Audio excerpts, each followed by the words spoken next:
I love fixed ops.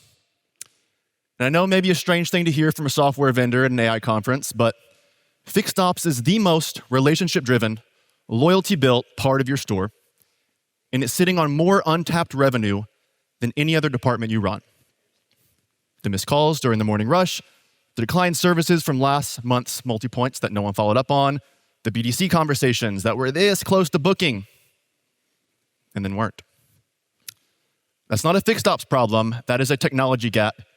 And technology gaps are my favorite kind of problem to walk into a room with. Quick context, I'm Corbin, I'm with Avoca. We started in the home services, HVAC, plumbing, roofing. We built the AI front office for an industry. 75% of the top 25 private equity-backed home service operators in North America today run on Avoca. And just last month, we crossed $1 billion valuation threshold. I mentioned that mostly because I know half y'all are going to go Google us after we get off here, and I'd rather just let you know now. We are bringing that platform into auto dealerships.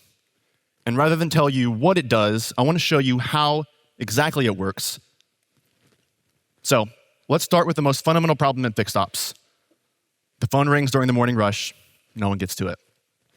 This is an example of a call tree. So when a call comes in, the AI is going to pull the customer record from the DMS in real time. It's going to know their vehicle, their service history, any open recalls. It's going to ask what they're coming in for, cross-reference current availability, and offer appointments. Slots that actually exist in the calendar.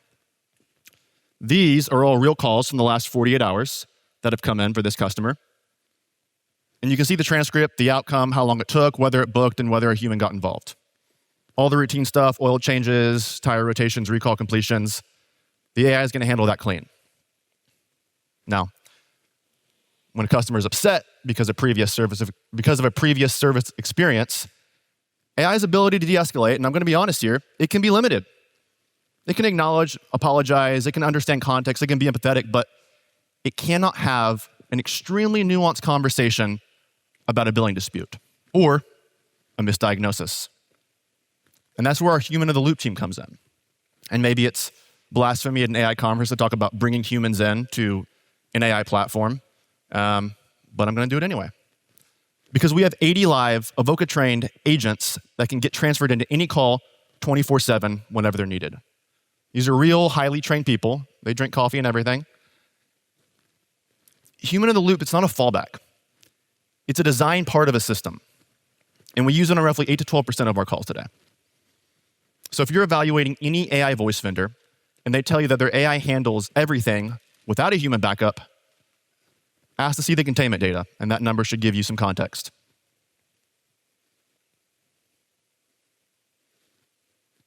Quick question, and be honest with yourself. What percentage of your BDC do you actually listen to every single call every month? Maybe a lot. For most stores, though, somewhere between 3 to 5%, which means that 95% of what's happening on your phones is completely invisible right now, which is either very comforting, right? They're crushing it, or maybe concerning, depending on how confident you are with your BDC. So what I want to show you next is Coach. It listens to every call, BDC agents, service advisors, even sales, all of them, and it's going to score each one against a rubric that we build with your store. It's not our rubric, it's yours, trained on your business and what you prefer and how you coach, what you actually care about. For example, if a call comes in Tuesday morning, customer's going to call to schedule a brake job. The BDC agent's polite, answers the questions, and the customer says, let me think about it, and then hangs up. I'm that customer. Coach is going to flag it. It's going to score it. What do you got? 54 out of 100. And here's why. The agent never confirmed urgency. It never asked the customer when they last had their brakes done. It never offered specific time slots. It just said, yeah, we have availability this week. It's 3 missteps that the coach identified automatically.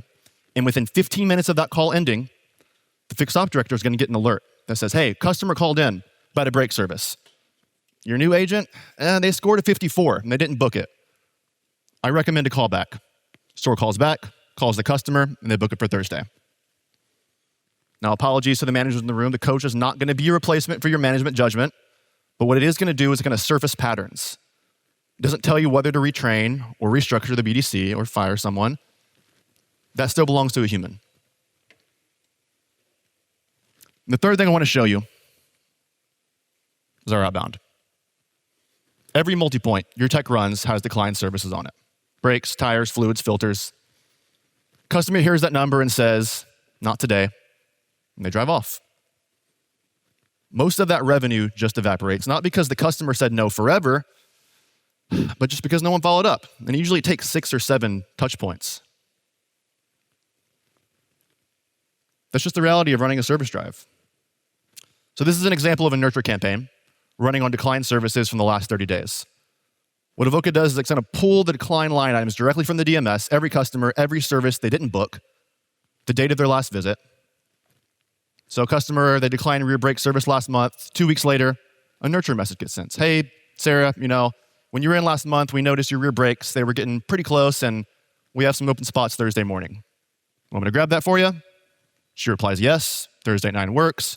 Avoca confirms it, books it directly into the DMS, sends her confirmation. No agent got involved.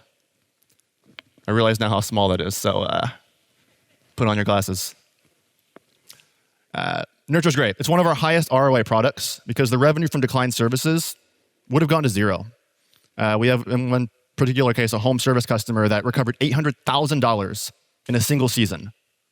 And the pipeline of fixed ops is equivalent. Now, advice for people that are running this, whether it's Avoca or whether it's some other nurture campaign, is timing matters. Right? Nurture works best if you don't let too much time pass. 60 to 90 days, it's late. People forgot about you, they move on. We have short attention spans these days. Sweet spot, usually 2 to 6 weeks post-visit. They've kind of gotten over it. They said no, they've had time to reconsider. We follow up them. And we configure those timing windows with you during onboarding. But it's something to stay on top of. Now, I want to leave you with something genuinely useful before we get into questions, because you're going to be talking to a lot of people, us and others, throughout the week. You're going to walk around the conference this week, and every company is going to say the words AI-powered. Every single one, me included. So here's 3 questions that will tell you very quickly whether the AI you're looking at is real or just a really good demo. Question 1, does it book natively into my DMS, or is there a manual step somewhere? If it's a manual step, a human who takes the AI's output and types it into the CDK, that's not AI automation. You have expensive data entry. Question 2 is, what's your containment rate on hard calls, most importantly? Upset customers, complex questions. How does the AI perform there? And 3, what does onboarding actually look like? And how long until I see real data? AI and fixed ops requires configuration, call flow, logic, rubric calibration, DMS integration testing. And if a vendor tells you they're live in 48 hours, fully optimized, it's not how this works, unfortunately. Not yet. Ask for real onboarding timelines and who's responsible for what. Those 3 questions will serve you very well today. And if you want to come ask them to me directly after this, I'm here for it. I'm Corbin. I'm with Avoca. If you all have questions, I'd love to hear them. All right, let's hear it for Corey. Well done. Nice. We're going to turkey that. Let's make it awkward. I love that. Questions, put them in the app. I have a question before we get to the app questions. So I love it when someone comes in with all this outside the industry experience. Yeah. So what was the thing that surprised you the most when you moved into automotive? Because what were the other industries again? What were they? HVAC? The integration's a big one. Yep. Right, the human in the loop. So I'll say a lot of it's the same. Mm-hmm. Right, we actually started off in the restaurant space before we got into home services, which was difficult because the average ticket size on a restaurant order is $30. No one wants to pay AI to answer those calls. But the similarities were actually what was most surprising to me, which is people are calling in with a real issue. They want service now. The hesitation is always, well, do people want to speak to AI, right? Do people want to speak to a robot, or are they going to hang up? I'll say a few years ago that was the case, but it's gotten so good. You heard a lot of these voices. I didn't even show ours. They're all great these days. People don't really care anymore. As long as it gets to where as they long need as to it gets go the job done. fast. Because the truth is, like, if you're replacing this for after hours overflow, people are already speaking to AI. Well, they're speaking to artificial, like, dumb AI, right? Yeah.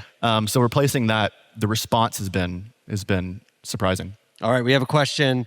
Can we route our own BDC instead of your first-party agents when human in the loop becomes unnecessary or becomes necessary. Absolutely. Yeah.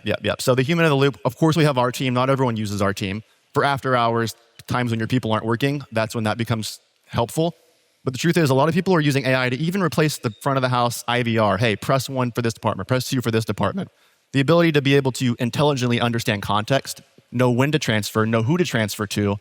We have all that capabilities as well. All right, last one. Calls get graded, but does the AI train as well? So there's always going to be a human element, but what the AI does really well is it grades on a rubric. So you're going to see individual scores from calls, but also overall. So you have 10 reps. You're going to see everyone's average score from the last few weeks. Their booking rates. You're going to see how they scored on calls. You can go in and see the individual rubrics. Hey, did this person show empathy on these calls? Did this person follow up when the person objected to a timing concern? So yes, the person can go in there and individually see their stuff if they care enough to go grade themselves, but sometimes people want a little nudging to do that. All right, I understand. Let's hear it for Avoca. Try it again. Thank you. Well done. There we go.